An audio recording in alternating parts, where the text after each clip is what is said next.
Baik, Assalamualaikum warahmatullahi wabarakatuh. Sebelumnya perkenalkan, nama saya Rian. Saya merupakan tentor dari mata kuliah Metopen.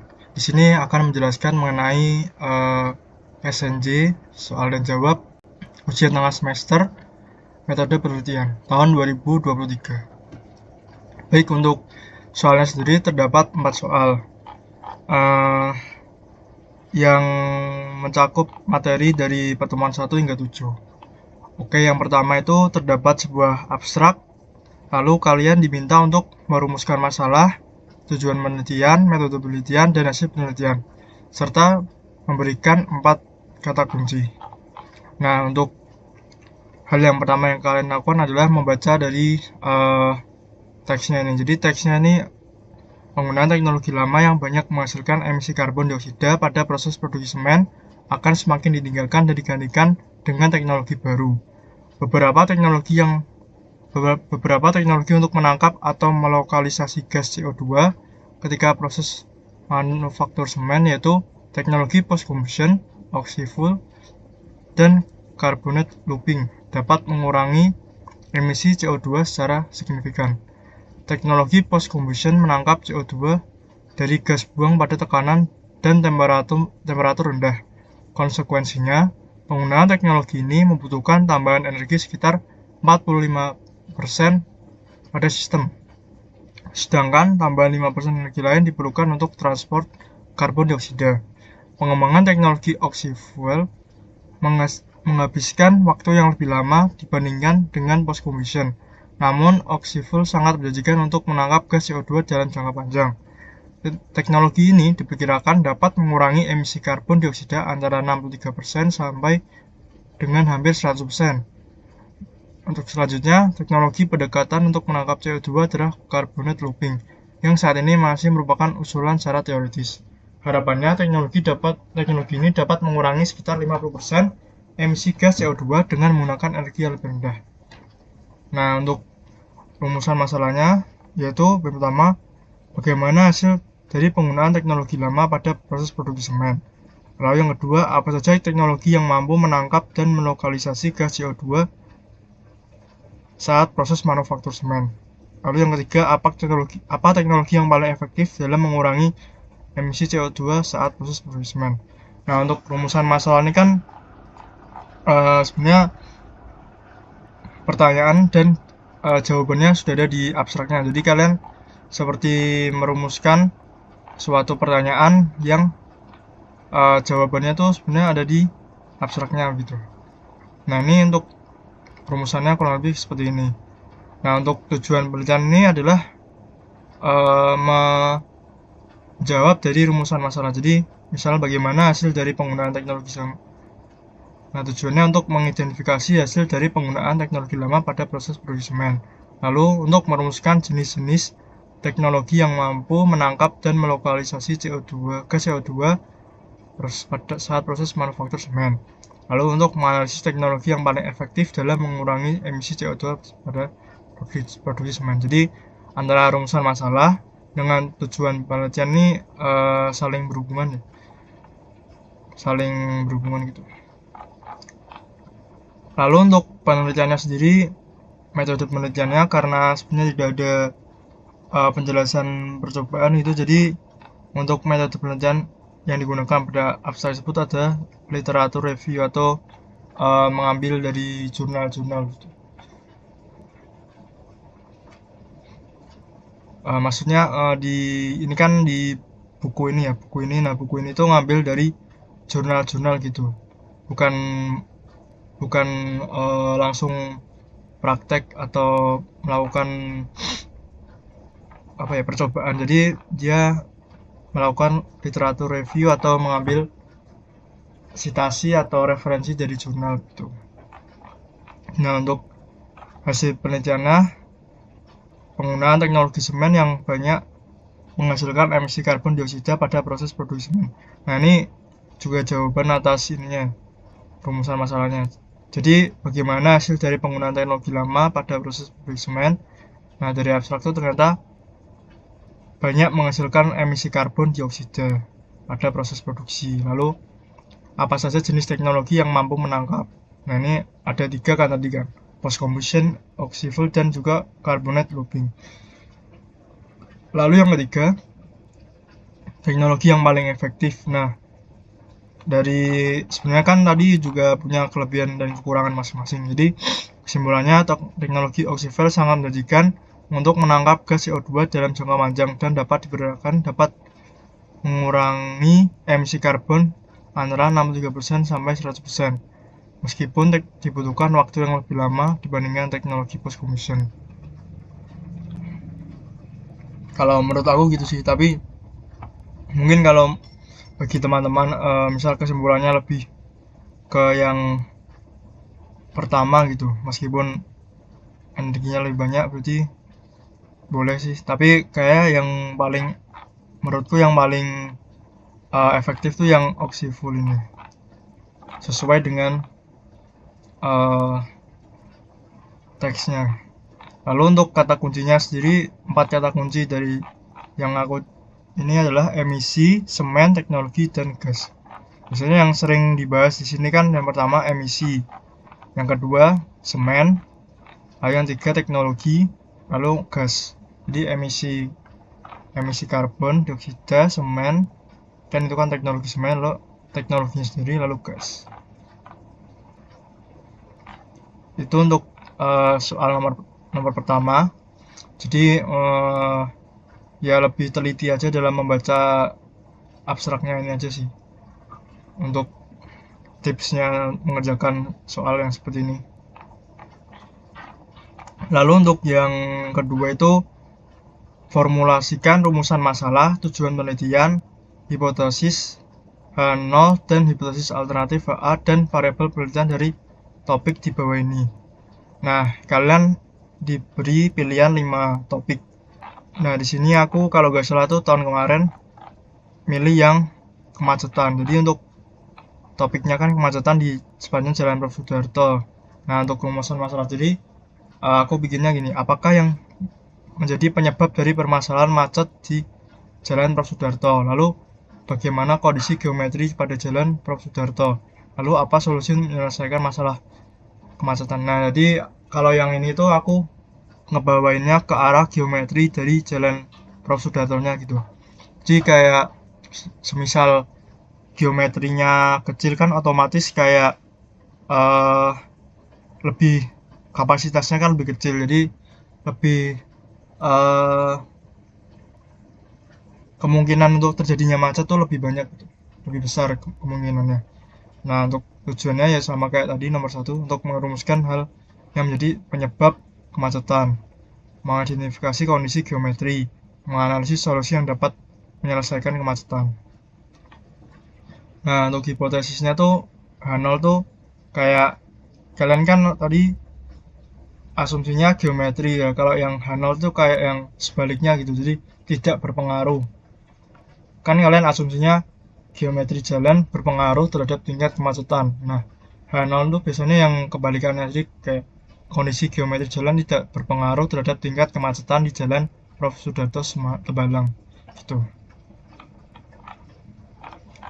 Kayak gitu untuk hal aneh yang kalian ini asumsikan. Jadi asumsinya kalian geometri jalan itu berpengaruh terhadap tingkat kemacetan gitu. Nah, lalu yang keempat itu yang variabel penelitian tuh ada variabel bebas, terikat, kontrol. Nah, ini kalau gak salah tuh ada juga di materi SMA gitu, kalau gak salah yang tentang ini kacang hijau itu loh, kacang hijau kayak yang biologi kalau gak salah. Itu kan ada variabel bebas, terikat, kontrol. Kalau variabel bebas tuh variabel yang diubah selama percobaan ilmiah dan menjadi penyebab perubahan variabel terikat. Kalau di sini aku variabel bebasnya geometri dari jalan yang ditinjau. Jadi kan dia kan bisa digedein atau kecilin gitu kan untuk mengetahui kemacetannya. Kalau terikat itu yang ditinjau, yang variabel yang diuji atau diukur selama percobaan. Nah, ya volumenya lah otomatis kalau kemacetan. Lalu untuk variabel kontrol tuh variabel yang dijaga tetap konstan selama penelitian berlangsung. Nah, yang tetap kan Jalan Prof. Sudarto-nya kan. Jadi gitu. Kalau yang di kasus kacang hijau itu kan yang di SMA itu variabel bebasnya kan kalau nggak salah kayak sinar matahari atau eh, banyaknya penyiramannya gitu kan. Biasanya sinar mataharinya, terus terikatnya ya kayak tinggi tinggi dari kacang hijaunya, jumlah daunnya gitu kan. Nah, terus yang variable control tuh yang nggak berubah-ubah, kayak misal sama-sama pakai apa tuh, kapas ya kalau misalnya, atau tanah itu bisa sih. Kayak media media penanamannya sama gitu. Jadi yang nggak diubah-ubah variable control. Bebas tuh yang dimodif-modif, terikat tuh yang diukur, kontrol itu yang tetap gitu. Oke, lanjut aja untuk soal nomor 3 ini. Jadi terdapat sebuah ini ya, kita suruh melakukan citasi pada daftar pustaka dengan menekan salah satu format gaya. Harvard Style, Vancouver Style, apa Style. Nah, ini kan untuk di ini tuh sebenarnya di ini ada sih di kayak PPT dosen. Harvard Style, Vancouver Style, American Style. Kalau yang umum tuh biasanya yang apa sih? Kalian nanti milihnya yang apa aja sih? Kalau yang apa itu kayak ini ya biasa sih. Author, bijar dalam kurung titel, gini gini gini gini. Nah, kalau yang Amerika, yang Harvard itu yang ini. Ya yang ini, yang ini. Gak dalam kurung ya tadi. Ini kalau ini gini. Kalau yang ini agak ribet kayak Vancouver ini. Nah, tapi aku lihat di Google maupun di ini tuh kadang agak beda-beda gitu formatnya. Nggak tahu tuh yang bener yang mana. Mungkin nanti kalian bisa cek. Kalau di sini aku nulisnya kalau Harvard Style kayak gini. Kalau Vancouver Style ada angkanya. Ini. Yang ini sama ini hampir sama sih. Mungkin ini ada Harvard Style ada available at. Kalau ini langsung link gitu. Secara ini hampir sama yang apa sama apa. Mungkin nanti kalian bisa cek lagi sih. Kalau yang ini emang beda sih kalau yang ini. Yang Vancouver Style ini agak beda. Nah, di sini kan dia ada angkanya nih, satu. Urutannya gitu lah. Atau kalian juga bisa cek di sini.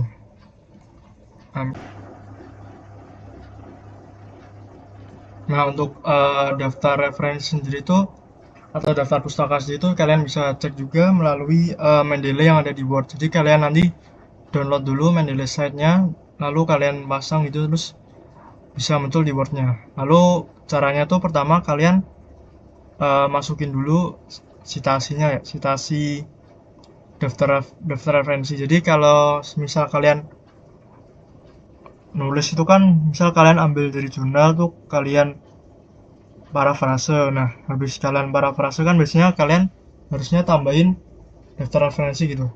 Jadi kalian tambahin dulu daftar referensinya, misal ini aku masukin. Nah, ntar otomatis nanti muncul daftar pustaka. American Psychological Association ini ya, atau apa ini nanti kayak gini nih. Untuk template daftar pustakanya kalian tinggal insert bibliografinya aja. Nah, jadi kayak gini nih ntar. Untuk yang daftar pustaka dengan bentuk apa, kurang lebih kayak gini.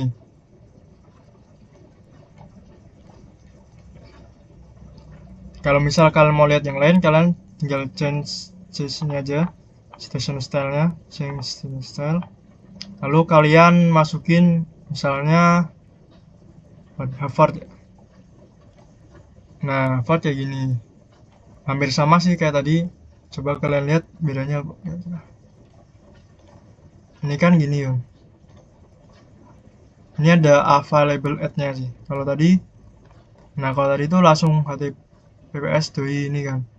Kalau ini ada available at, terus coba kalian amati lagi kira-kira yang beda pak. Ini ada ininya kan, ada tanda petiknya ini. ini pakainya titik. Ya kurang lebih kayak gitu. Kalian bisa cek juga pakai Mendeley ini. Terus coba cek pakai ini ya, pakai Vancouver misal. Nah kalau Vancouver tuh nanti ada ininya satu ini, nomornya urutannya, entah urutannya gitu. Ini juga nanti daftar referensinya jadi satu gitu. Nah kurang lebih kayak gitu. Kalian mau ngecek pakai Mendeley bisa ngecek Vancouver, Harvard, American Psychological Association atau yang lainnya.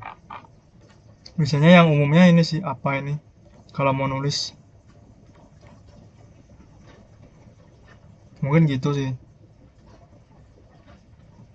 Untuk nomor 4 itu jelaskan bagaimana cara mengukur hipotesis sesuai dengan topik yang dipilih pada soal nomor 2. Jadi untuk jawabanku, untuk mengukur apakah hipotesis kita sudah sesuai, maka kita perlu melakukan penelitian, survei, atau metode lain untuk mencari data yang mendukung dan membuktikan hipotesis kita.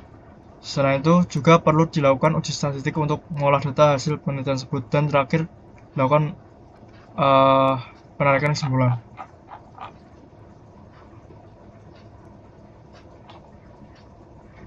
Kurang lebih kayak gitu sih caranya mengukur hipotesis, dilakukan survei atau metode lain untuk mencari data yang mendukung untuk membuktikan hipotesis kita. Lalu diperlukan uji statistik untuk mengolah data penelitian tersebut, dan yang terakhir dilakukan penarikan kesimpulan. Ya kurang lebih kayak gitu sih. Mungkin dari segitu dulu dari pembahasan mengenai SNJ metode penelitian. Mungkin kalian bisa pelajari soal-soal tahun sebelum-sebelumnya. Untuk sama yang cukup di highlight adalah yang bagian ini sih, penulisan citasi ini mungkin bisa dihafalin gitu. Salah satu. Kalau saranku yang umum tuh yang apa style sih biasanya. Itu kayak lebih umum gitu. Kalian hafalin satu aja. Ya bagusnya sih semua sih. Mungkin kayak gitu. Sekian dari aku. Kalau ada kesalahan mohon maaf. Wassalamualaikum warahmatullahi wabarakatuh.